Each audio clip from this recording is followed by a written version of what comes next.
God created humans to be free. The ministry of Jesus is to set free. Pero maraming uri ng kalayaan, kasarinlan o pagsasarili. At marami ring uri ng kulungan o tali. Isang kulungan, isang tali, financial prisons and chains. Yung mga kulungan ng mga dahil sa pagkakautang, dahil sa pangangailangan, dahil sa kagipitan, para ring nakakulong ang taong nandiyan sa ganyang kalagayan kasi hindi siya malayang kumilos. Hindi niya magawa ang gusto niyang gawin sa oras, sa paraan, sa panahon, sa lugar na gusto niyang gawin yun. Kasi meron siya mga obligasyon. Meron siya mga babayarin, meron mga maniningil, meron mga pananagutan.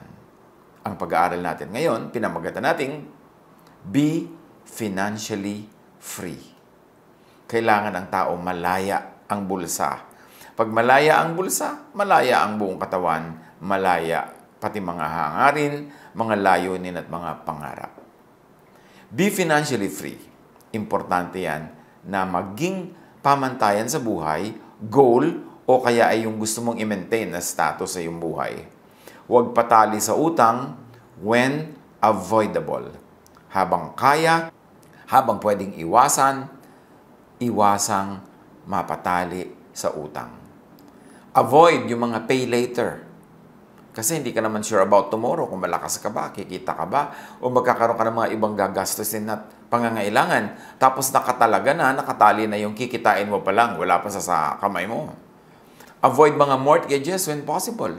Yung nagsasangla, yung nakaprenda ang yung panghanap buhay, nakaprenda ang tricycle, nakaprenda ang bahay, nakaprenda ang lupa.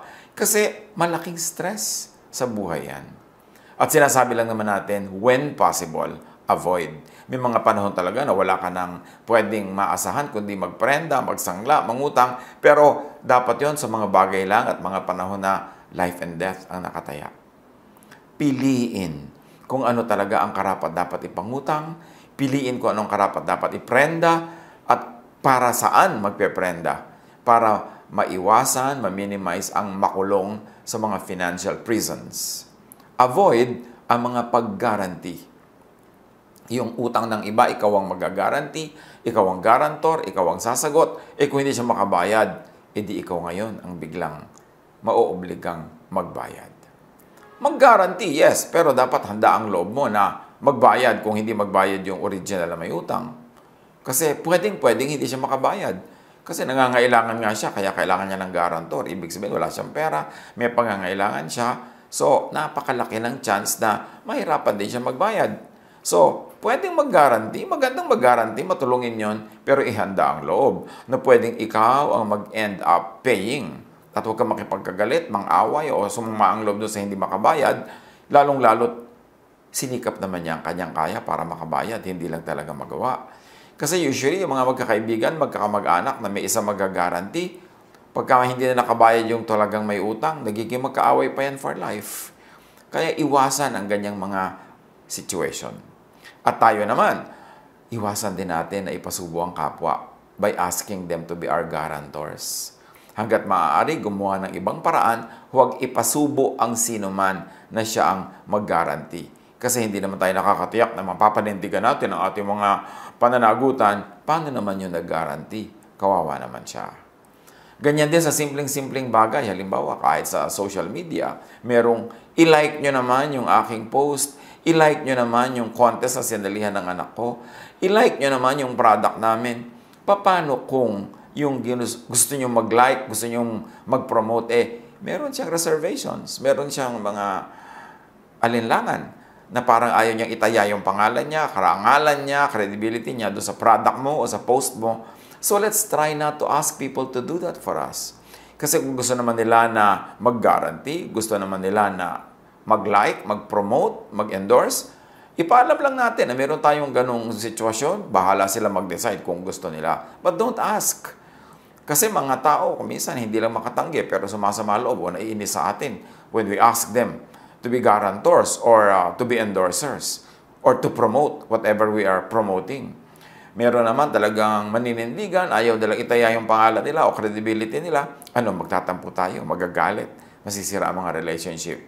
Avoid yung mga ganyang uri ng pang-aabala sa kapwa para yung naitayo natin at nabuong friendships, relationships, huwag malagay sa peligro. Proverbs 22:26-27. Do not be one who shakes hands in pledge or puts up security for debts. If you lack the means to pay, your very bed will be snatched from under you. So iwasan daw, huwag maging garantor. Kasi pagka yung ginarantihan mo hindi nakabayad at ikaw din walang maibayad, pati kahuli-hulihan mo saplot daw sa katawan Maring mahubad sa iyo pambayad, pati hinihigan mong kama, hilahin at ipambayad sa iyong utang. Your very body, your very freedom will be snatched from under you if you have to pay for someone else's debt. So, may mga tao dahil sila ay nag-guarantee o dahil sila yung nangutang, tali sa employment, sa employer, o sa work. Very, very recently, I have been communicating with someone na talaga namang ako'y nakikiramay at nakikiisa sa kanilang hirap na dinadala. Siya ay nagtatrabaho abroad, meron siyang very close family relation na merong malubhang-malubhang sakit, gustong-gusto niyang alagaan, hindi niya magawa. Bakit? Kasi marami silang utang. Nakatali siya sa utang na kailangan nilang bayaran, ibigin naman niyang umuwi para mag-alaga ng mahal sa buhay na malubha ang kalagayan, hindi niya magawa. Hating-hati ang loob niya, ang lungkot-lungkot niya, natural, stress na stress. Kasi meron silang pinasok na bayarin. Hindi naman natin sinisisi na may pinasok silang bayarin. Hindi natin alam kung bakit kailangan nilang gawin yun. Pero dahil doon, yun ang point ko, hindi ka malaya. Hindi sa iyo ang oras mo. Hindi sa iyo ang katawan mo. Dahil kailangan mong ibayad sa pagtatrabaho, ang iyong oras, ang iyong labor, ang iyong skill, at yung very physical presence. Kaya, nagiging kulungan ang financial liability. Nawawalan ka ng kalayaan. Na gusto naman ng Diyos na dapat ay tinatamasa natin. But because of natural law, and because of what we do, because of cause and effect, lahat ng ginagawa natin may consequence. At kung minsan yung kalayaan natin ang natataya, yun ang nawawala, yun ang naiilit dahil tayo ay may utang. At tayo naman, tulad nga ng binanggit natin, be considerate. Try to not enlist guarantors. Try to not borrow from people. Siyempre, yung mga tao, nagsikap yan para makapag-save. O nagsasave sila dahil may pinaglalaanan, may plano, may gustong gawin. O kung wala man, gusto lang nila may savings sila para meron silang peace of mind. Tapos uutangin natin, hihiramin natin, gagawin natin silang guarantor. Tapos sila pa ang magbabayad. There is someone I know, a very, very good person, na nag-guarantee siya ng mga loan ng mga people who were also very, very good friends. Mga mabubuting kapitbahay. Pero ano nangyari? Namatay ang taong ito na guarantor na merong face value, meron siyang character loan na pwedeng gawin nung araw, may mga ganyan. Anong ginawa nung original ng utang? Hindi siya nakabayad. Hindi ko alam kung hindi siya nakabayad o hindi siya nagbayad, pero ang ending, yung naiwang mga tagapagmana nitong namatay, na konting-konti lang naman ang minana, they ended up selling some of their properties, real estate, para bayaran yung utang na ginaranti nung namatay na kapamilya nila. Imbes may mamana sila, nawala pa. At sino ngayon ang nakinabang doon? Hindi siyempre yung umutang na hindi nagbayad kasi hindi naman siya yung siningil dahil yung guarantor ang siningil.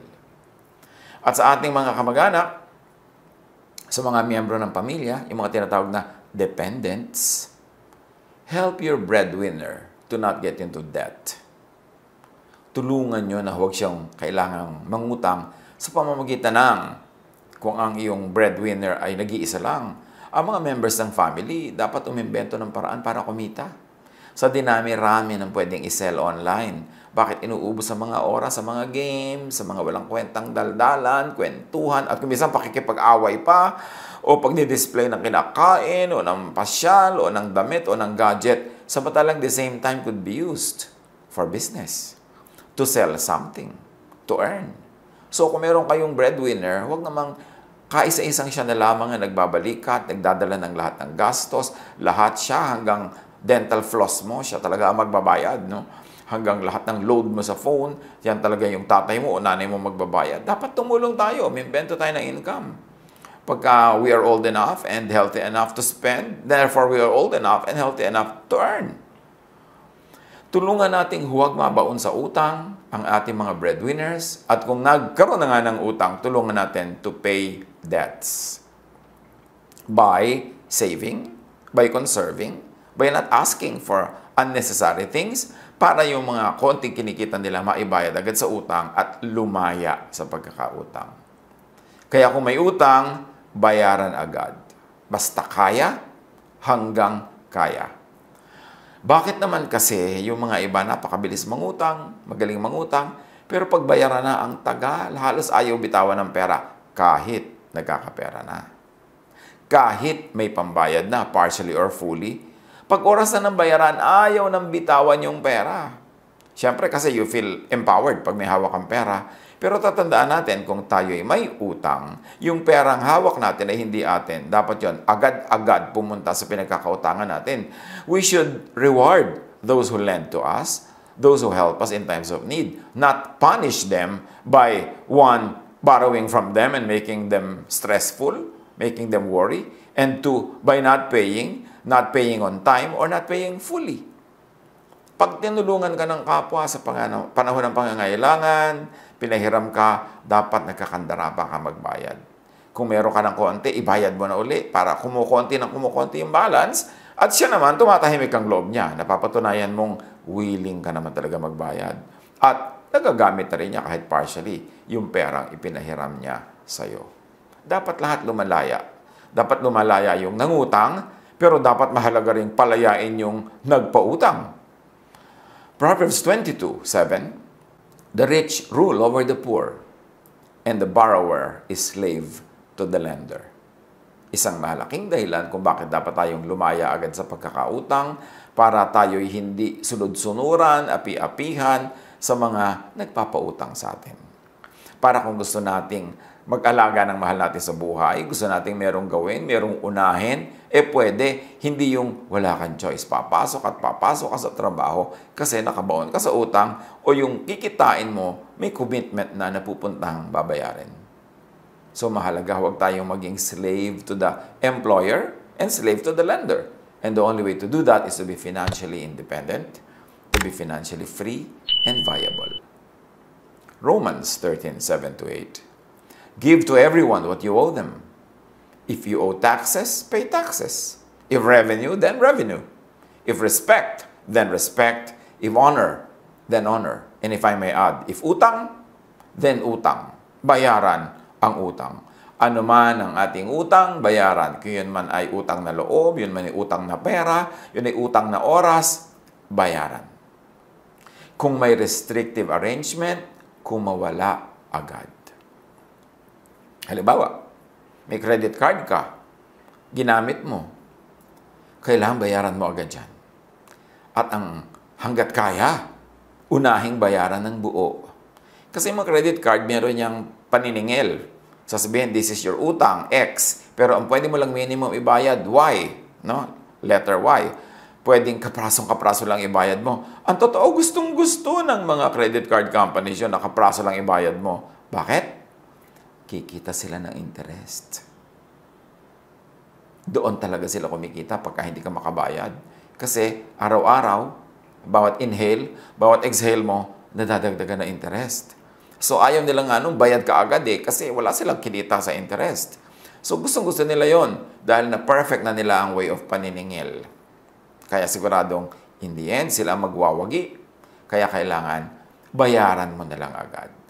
Yung iba, may pambayad naman sana, pero yung minimum lang ang babayaran, yun na naman pera nila, gagamitin nila sa iba. Pero tatandaan nyo, mga kapatid, pag may utang, bayaran agad. Habang kaya, bayaran ng buo para hindi ka magbayad ng interest. Yung kasing interest lang, pambayad mo na sa kuryente yan, o pambayad mo na sa tubig, o pambili mo na ng bigas, sayang. Proverbs 6:1-5, my son, if you have put up security for your neighbor, if you have shaken hands in pledge for a stranger, you have been trapped by what you said and snared by the words of your mouth. Pagka doon naging guarantor ka, kinulong mo ang iyong sarili. Yung iyong puwirma, yung iyong salita, naging kulungan mo yon. Kasi ikaw ang magbabayad pag hindi niya yan nabayaran. So ano daw ang gagawin mo? Kung biglang nag-guarantee ka pala, lalo kung sa stranger, hindi mo naman talaga kaano-ano o hindi naman super close sa'yo, ang laki-laki ng risk mo, sabi ng Proverbs, do this, my son, to free yourself. Since you have fallen into your neighbor's hands, go to the point of exhaustion and give your neighbor no rest. Allow no sleep to your eyes, no slumber to your eyelids. Sabi ko noon, pagka ikaw ay napasubo, nag-guarantee, o kaya ay may utang ka at malaki ang bayarin, lalo't malaki ang interest, gamitin mo lahat ng lakas mo, huwag kang matulog, huwag kang magpahinga, huwag mo ring patulugin yung pinagkautangan mo o yung humingi sa ng guarantee. Sabi ko noon, huwag kang magpahinga. Kailangang kumawala ka agad. Free yourself like a gazelle from the hand of a hunter, like a bird from the snare of a fowler. Kung makakakita tayo ng mga usa, mga hayop na nahuhuli ng mga hunters, lahat ng lakas niyan gagamitin para makawala. Sisikad, sisipa, lulundag, gugulong, ano man ang kailangan niyang gawin para makawala, gagawin niya yun. At yung ibon na nahuli ng bitag, talagang yan ay lilipad, yan ay ipapagpagan sarili, tatalon-talon, lahat gagawin niya para makawala. Yun daw ang gawin mo. Kung ikaw ay naging garantor, kumawala ka. At kung ikaw ay may utang, kumawala ka. And the only way na makawala dyan, magbayad. At huwag mo nang tagalan ng pagkakatali mo, ang pagkakaalipin mo, bayaran mo na agad para free ka na. Dahil kung hindi ka magbayad agad, lumalaki ang interest, mas humahaba ang iyong imprisonment. So, be financially independent. Be financially self-reliant. If you are old enough, healthy enough, then be financially independent. Hindi maganda yung word na dependent. Ang dami-dami mga tao, dependent po kami. Dependent po kami. Can you imagine yung word na dependent? Ibig sabihin, umaasa ka. So, liban nila kay super bata, super tanda, or super may sakit o mahina, do not be a dependent. Gumawa ka ng paraan para ka kumita, makatulong ka pa nga, para self-reliant ka. Hindi ka slave. Hindi ka anino. Hindi ka bihag ng sinuman. At paano nagiging ganyan? Sabi ng Ecclesiastes 11:6, paano nagiging reliant? Sow your seed in the morning. And at evening, let your hands not be idle. For you do not know which will succeed, whether this or that, or whether both will do equally well. Magtanim ka daw sa umaga, at sa hapon, sa gabi, humawa ka pa ng ibang magagawa, ibang trabaho, ibang business.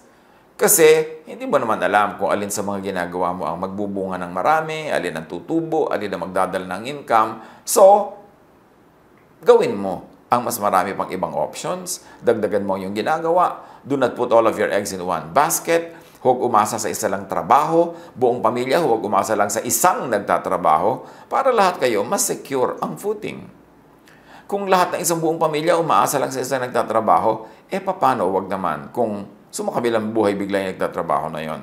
O nagkaroon ng malubhang karamdaman. O nabaldado. Di lahat kayo gutom. Kailangan nagkakatulungan.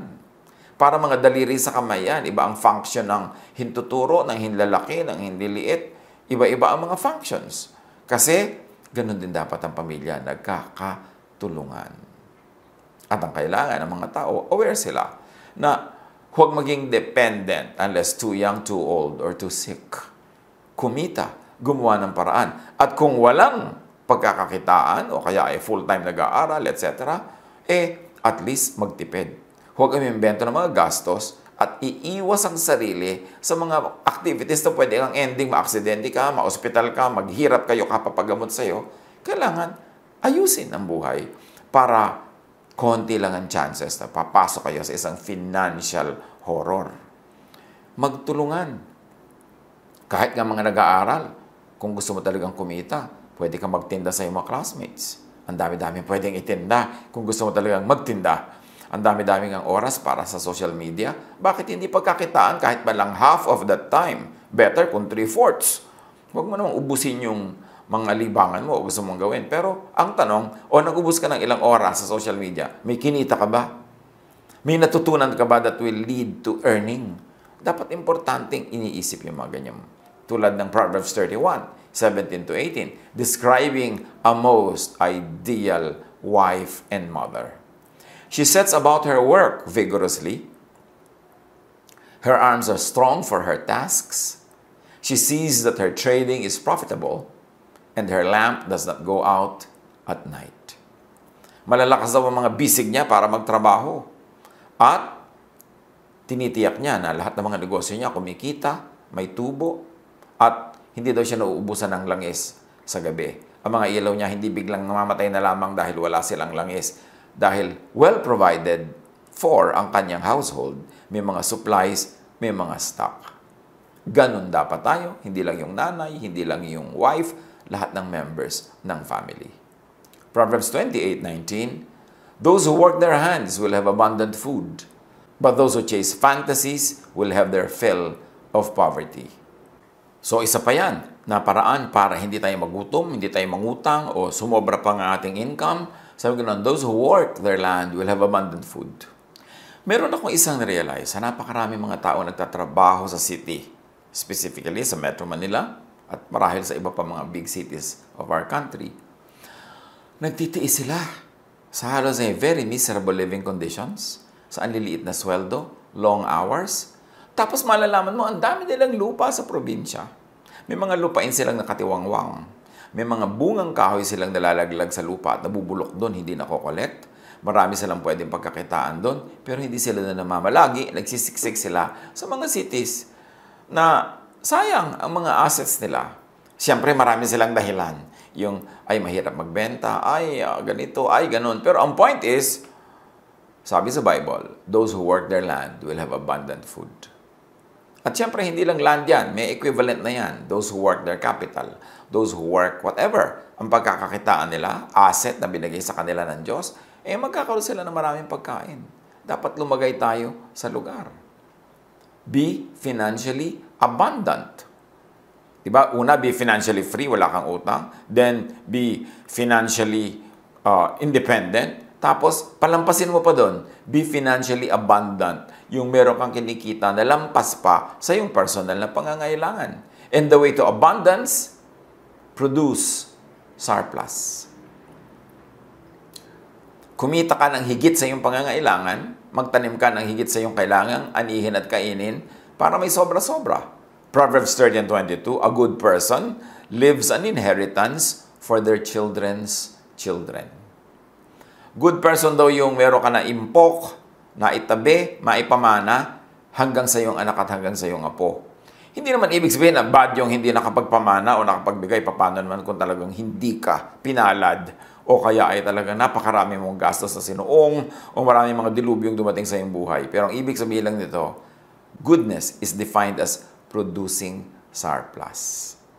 Bakit mo kailangan mag-produce ng surplus? Kasi laging merong tao, less healthy than you are, less powerful than you are, na mangangailangan, edi para may pambigay ka, para may pangtulong ka. Magkakaroon kang anak kung bibigyan ka ng Diyos, magkakaroon ka ng apo kung bibigyan ka ng apo, at mangangailangan sila ng tulong, especially at the beginning. Pag nagsisimula sila, kailangan nila ng capital, kailangan nila ng introductions, at kung ikaw may magandang pangalan, may magandang bulsa, magandang introduction yun. Napapakinabangan ng anak o ng apo. Sabi ko na, ng mga taong mahuhusay, iniisip din nila yon, hindi lang para sa sarili nila, na yung kanilang mga anak at apo makinabang sa kanilang husay at sa kanilang galing. Huwag natin baligtarin na tayo yung apo at tayo yung anak na umaasa sa galing ng magulang o ng lolo o ng lola. Kailangan tayo ang mag-reverse nun at magbigay ng pag-asa, magbigay ng tulong, magbigay ng pangangailangan ng mga susunod pa sa atin.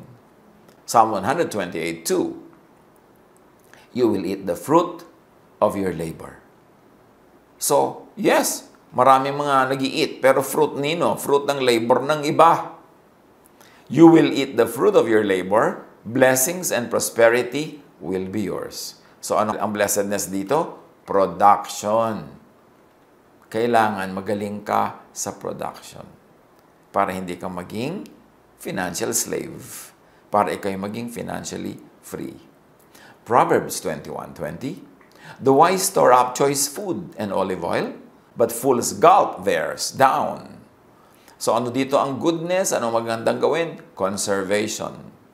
Yung mga matatalino daw, marunong mag-imbak, marunong mag-pacing ng kanilang paggamit, marunong mag-spacing ng kanilang consumption, hindi na uubusan hanggang nagkakaroon uli ng kapalit. Pero yun daw mga hangal, nilalaklak nila agad kung ano man ang meron sila, so ubos agad.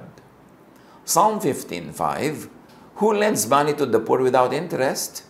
Who does not accept a bribe against the innocent? Whoever does these things will never be shaken.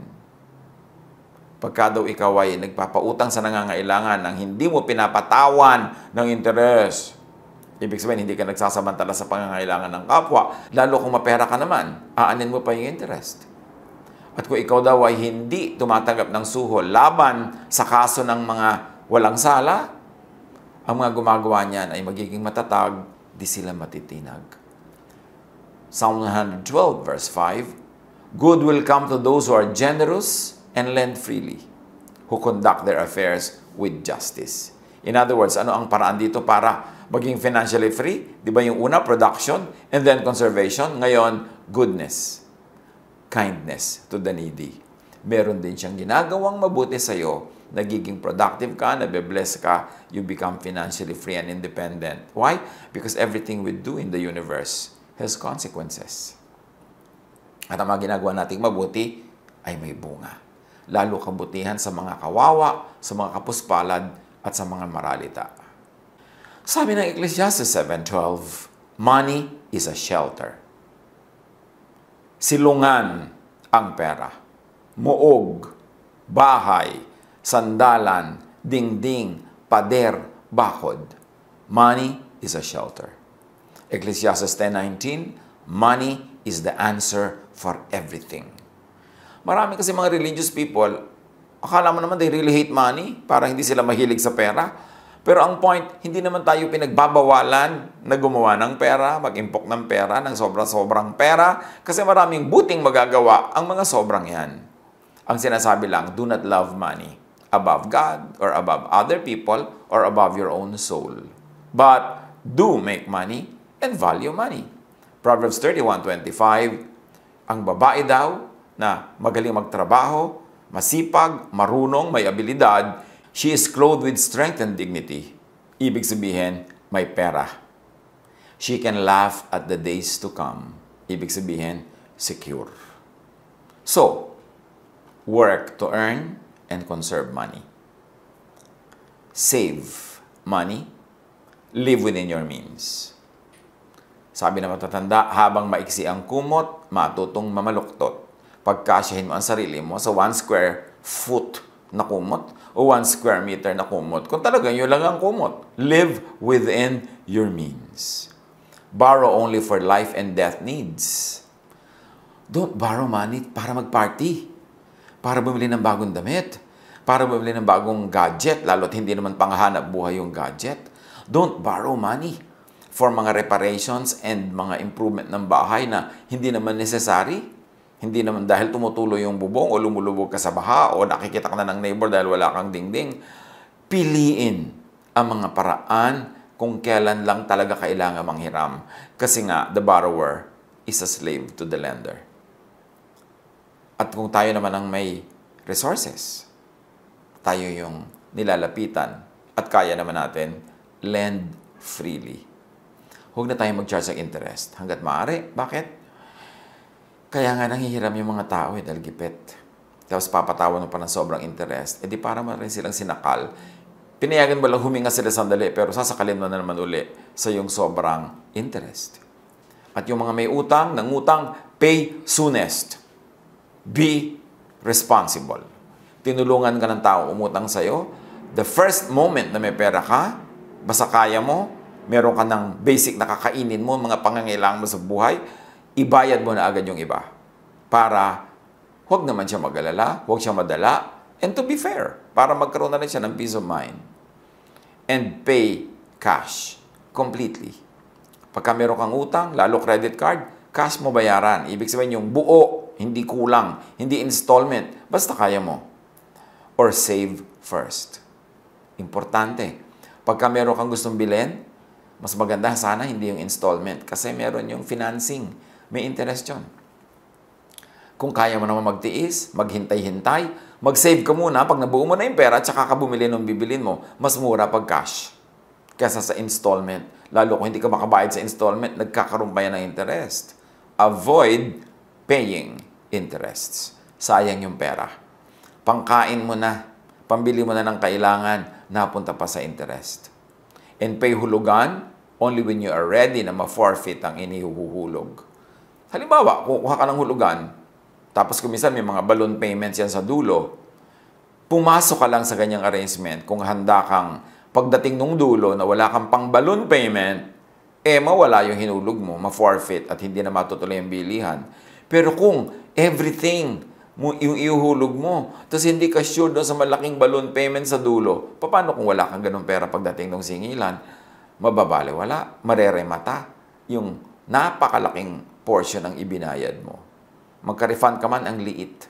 Ganyan sa mga kondo, ganyan sa mga lupa, ganyan sa mga hulugan na binibili. Hulog ka ng hulog, pero doon sa dulo na balloon payment na ang laki, pagka hindi mo mabayaran yon, halos walang naibabalik sa'yo.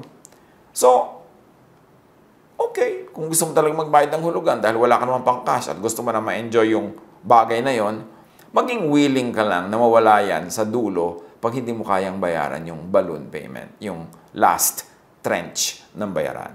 Pag handa ang loob mo doon, hindi masyadong sasama ang loob mo, mawala man yon. At kung ikaw naman yung nagpapahulog, kung kaya mo naman, hindi mo naman ikakagutom o ikakamatay, huwag mang forfeit. Huwag mang ilit, huwag mang remata. Yung nagsangla na nga yung tao sa'yo ng mahalagang bagay. Kung motorsiklo yun o tricycle, panghanap buhay, sinangla sa'yo, tapos hindi makabayad, ifo-forfeit mo pa, lalo na siyang nawala ng hanap buhay, hindi na siya makaka-recover. So kung bine-bless ka naman ng Panginoon, na pwede ka namang magpalampas na lang muna o maghintay na lang uli ng payment, huwag mo na sanang ilitin o rematahin, lalo kung panghanap buhay. Para yung kapwa natin makarecover. Yan ang ibig ng Panginoon sa ating buhay. Maging mabait, maging mabuti. Yan ang high religion. Yan ang mga best theologies. Kasi yung mga anong pinag-aaway-awayan ng mga theologians, tapos hindi naman sila mabait sa kapwa. What's the point? So be free. Especially at times, you need the most to be free. Kung kailangan mo ng oras mo para magmahal, para mag-alaga, nawa free ka. Hindi ka nakatali sa trabaho. Hindi ka nakakulong kasi wala kang utang, wala kang pananagutan, at meron ka naman kahit konting na-save. So, kailangan mong huwag magtrabaho, huwag pumasok, magagawa mo para gawin mo kung ano yung pinakakailangan at pinakagusto mong gawin sa oras na yun. Siyempre, may mga mag-iisip at magsasabing easier said than done, yung mga sinasabi natin na yan.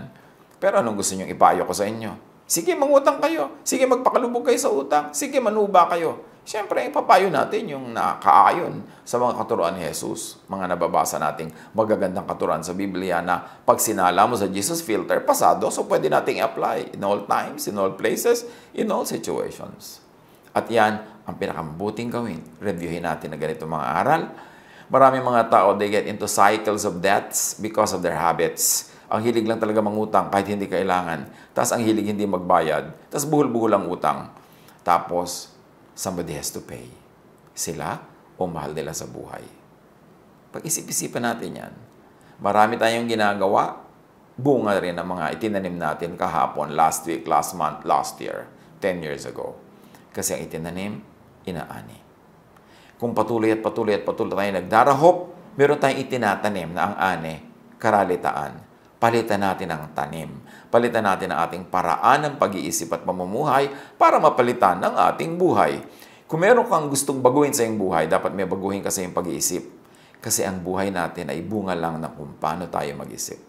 Kaya sabi sa Romans 12:2, be changed by the renewing of your mind, so that you will be able to prove the perfect will of God. In so many words, that's what it is saying. So, kung meron tayong gustong magbago sa ating buhay, magbago tayo ng pag-iisip, ng ugali, ng asal at habits. Kung gusto nating mabago, makatakas tayo sa kahirapan, palitan natin ang mga habits that keep us poor or make us poor. Pag-aralan, pagbulay-bulayan, at nawa, umasenso kayo mga pamangkin, mga mahal ko mga pamangkin, kumita kayo ng higit sa inyong pangangailangan, mag-umapaw ang inyong mga pera at mag-umapaw ang inyong mga charities, ang inyong mga good work, social work, maging sa mga hindi kakilala at lalong-lalo na sa inyong mga immediate families. Pagpalain tayo, mayaman ang ating Diyos, marami siyang kayamanan gusto ibigay sa atin, pag-aralan natin kung paano yun hinuhukay, binubungkal, itinatanim para anihin. God bless us all.